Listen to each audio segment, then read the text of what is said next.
ছাতার মালিক সুকুমার রায়। তারা ১.৫ বিঘত মানুষ।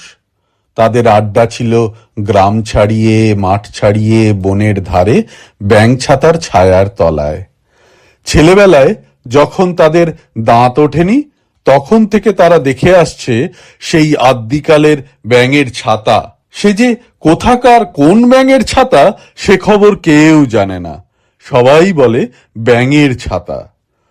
যত সব দুষ্টু ছেলে রাত্রে যারা ঘুমোতে চায় না, মায়ের মুখে ব্যাঙের ছাতার গান শুনে শুনে তাদেরও চোখ বুজে আসে।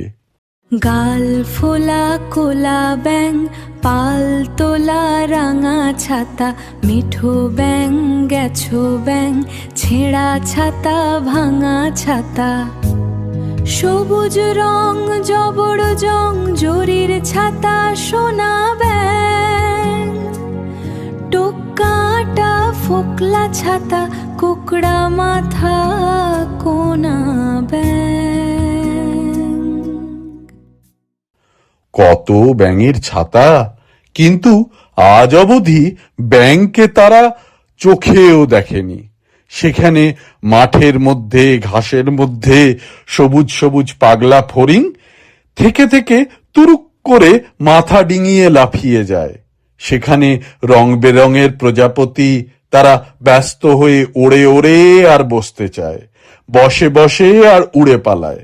সেখানে গাছে গাছে কাঠবেড়ালি সারাটা দিন গাছ মাপে আর জরিপ করে, গাছ বেয়ে ওঠে আর গাছ বেয়ে নামে, আর রোদে বসে গোঁফ তাওয়ায় আর হিসেব কষে।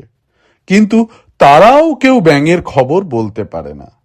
গ্রামের যত বুড়ো বুড়ি, দিদি আর ঠাকুরমা তারা বলেন আজও সে ব্যাঙ মরেনি, তার ছাতার কথা ভোলেনি। যখন ভরা বর্ষায় বাদল নামে, বন বাদারে লোক থাকে না, ব্যাঙ তখন আপন মনে ছাতার তলায় বসে মেঘের সঙ্গে তর্ক করে। যখন নিশুত রাতে সবাই ঘুমোয়, কেউ দেখে না, তখন ব্যাঙ এসে তার ছাতার ছায়ায় ঠ্যাং ছড়িয়ে, বুক ফুলিয়ে তান জুড়ে দেয়, দেখ দেখ দেখ দেখ দেখ, এখন দেখ।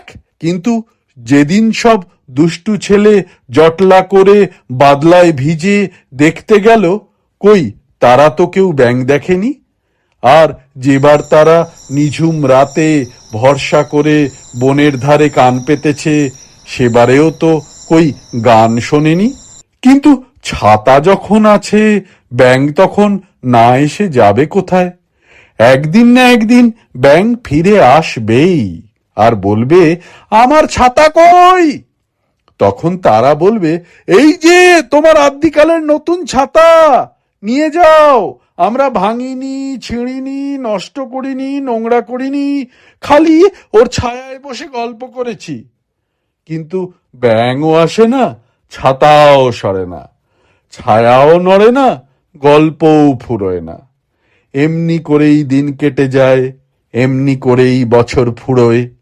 হঠাৎ একদিন সকালবেলায় গ্রাম জুড়ে এই রব উঠল, ব্যাঙ এসেছে, ব্যাঙ এসেছে, ছাতা নিতে ব্যাঙ এসেছে। কোথায় ব্যাঙ? কে দেখেছে? বনের ধারে ছাতার তলায় লালু দেখেছে, কালু দেখেছে, চাঁদা ভোঁদা সবাই দেখেছে। কি করছে ব্যাঙ? কিরকম ব্যাঙ? লালু বলল, পাটকিলে লাল ব্যাঙ, যেন হলুদ গোলা চুন, এক চোখ বোজা, এক চোখ খোলা। কালু বলল, ছাইয়ের মতো ফ্যাকসা রং, এক চোখ বোজা, এক চোখ খোলা। চাঁদা বলল, চকচকে সবুজ, যেন নতুন কাঁচ ঘাস, এক চোখ বোজা, এক চোখ খোলা। ভোঁদা বলল, ভুসো ভুসো রং, যেন পুরনো তেঁতুল তেঁতুল, এক চোখ বোজা, এক চোখ খোলা। গ্রামের যত বুড়ো, যত মহা মহা পণ্ডিত সবাই বলল, কারুর সঙ্গে কারুর কথার মিল নেই, তোরা কি দেখেছিস আবার বল। লালু, কালু, চাঁদা, ভোঁদা সবাই বললে, ছাতার তলায় জ্যান্ত ব্যাঙ, তার 4 হাত লম্বা ন্যাজ। শুনে সবাই মাথা নেড়ে বলল, তাহলে কখনো সেটা ব্যাঙ নয়, সেটা বোধহয় ব্যাঙের বাচ্চা ব্যাঙাচি, তা নইলে ন্যাজ থাকবে কেন? ব্যাঙ না হোক ব্যাঙের ছেলে তো বটে, ছেলে না হোক নাতি কিংবা ভাইপো কিংবা ব্যাঙের কেউ না কেউ তো বটেই। সবাই বললে, চল চল চল চল চল দেখবি চল। সবাই মিলে দৌড়ে চলল। মাঠের পরে বনের পরে ব্যাঙ ছাতার আগায় বসে একজনকে রোদ পোহাচ্ছে দেখতে পেল। রংটা যেন শ্যাওলা ধরা গাছের বাকল। ন্যাজখানা তার ঘাসের ওপর ঝুলে পড়েছে। এক চোখ বুজে এক চোখ খুলে এক দৃষ্টে সে তাকিয়ে আছে। সবাই তখন চেঁচিয়ে বলল, তুমি কে হে? কুছ তো তুম কোন হে? হু আর ইউ? শুনে সে ডাইনেও তাকালে না, বাঁয়েও তাকালে না, খালি একবার রং বদলে খোলা চোখটা বুঝলে আর বোঝা চোখটা খুললে, আর চিরিক করে এক হাত লম্বা জিভ বার করে তক্ষুনি আবার গুটিয়ে নিলে।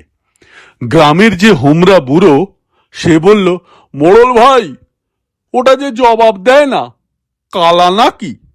মোড়ল বলল, হবেও বা।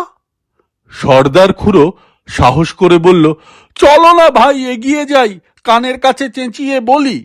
মোড়ল বলল, ঠিক বলেছ। হোমরা বলল, তোমরা এগো, আমি এই আঁকশি নিয়ে ওই ঝোপের মধ্যে উঁচিয়ে বসি, যদি কিছু করতে আসে ঘ্যাচাং করে কুপিয়ে দেব। তখন সর্দার সেই ছাতার ওপর উঠে ন্যাজোলাটার কানের কাছে হঠাৎ কোন হে বলে এমনি জোরে হাঁকড়ে উঠল যে সেটা আরেকটু হলেই ছাতার ওপর পড়ে যাচ্ছিল। কিন্তু অনেক কষ্টে সামলে নিয়ে খানিকক্ষণ স্তব্ধ হয়ে থেকে দু চোখ তাকিয়ে বলল, উফ, অত চেঁচান কেন মশাই? আমি কি কালা? তখন সর্দার নরম হয়ে বলল, তুমি ব্যাঙের কেউ হও না? জন্তুটা তখন বলল, না না না না না না না না, কেউ না কেউ না কেউ না, বলেই দু চোখ বুঝে ভয়ানক রকম দুলতে লাগলো। তাই না দেখে সর্দার বুড়ো চিৎকার করে বলল, তবে যে তুমি ছাতা নিতে এসেছ? সঙ্গে সঙ্গেই সবাই চেঁচাতে লাগলো, নেমে এসো নেমে এসো, শিগগির নেমে এসো। মোড়ল খুড়ো ছুটতে গিয়ে প্রাণপণে তার ল্যাজটা ধরে টানতে লাগলো, আর হোমরা বুড়ো ঝোপের মধ্যে আঁকশিটা উঁচিয়ে ধরল। ন্যাজওয়ালা বিরক্ত হয়ে বলল, কি আপদ মশাই, ন্যাজ ধরে টানেন কেন? ছিঁড়ে যাবে যে। সর্দার বলল, তুমি কেন ব্যাঙের ছাতায় চড়েছ আর পা দিয়ে ছাতা মারাচ্ছ? জন্তুটা তখন আকাশের দিকে গোল গোল করে অনেকক্ষণ তাকিয়ে বলল, কি বললেন? কিসের কি? সর্দার বলল, বললাম যে ব্যাঙের ছাতা। যেমনি বলা অমনি সে খ্যাক খ্যাক খ্যাক খ্যাক করে হাসতে হাসতে একেবারে মাটির ওপর গড়িয়ে পড়ল। আবার গায়ে লাল নীল হলদে সবুজ রামধনুর মতো অদ্ভুত রং খুলতে লাগলো। সবাই ব্যস্ত হয়ে দৌড়ে এলো। কি হয়েছে কি হয়েছে কি হয়েছে কি হয়েছে? কেউ বলল, জল দাও জল দাও জল দাও জল দাও। কেউ বলল, বাতাস কর বাতাস কর বাতাস কর।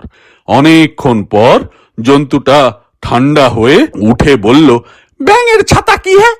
ওটা বুঝি ব্যাঙের ছাতা হলো? যেমন বুদ্ধি তোমাদের, ওটা ছাতাও নয় ব্যাঙের কিছুও নয়। যারা বোকা তারা বলে ব্যাঙের ছাতা। শুনে কেউ কোনো কথা বলতে পারল না। সবাই মুখ চাওয়াচাবি করতে লাগলো। শেষকালে ছোকরা মতো একজন জিজ্ঞেস করলো, আপনি কে মশাই? ন্যাজওয়ালা বলল, আমি বহুরূপী, আমি গিরগিটির খুড়তুতো ভাই, গোসাপের জ্ঞাতি। এটা এখন আমার হলো, আমি বাড়ি নিয়ে যাব। এই বলে ব্যাঙের ছাতাটাকে বগল দাবা করে গম্ভীর ভাবে চলতে লাগলো, আর সবাই মিলে হাঁ করে তাকিয়ে রইল।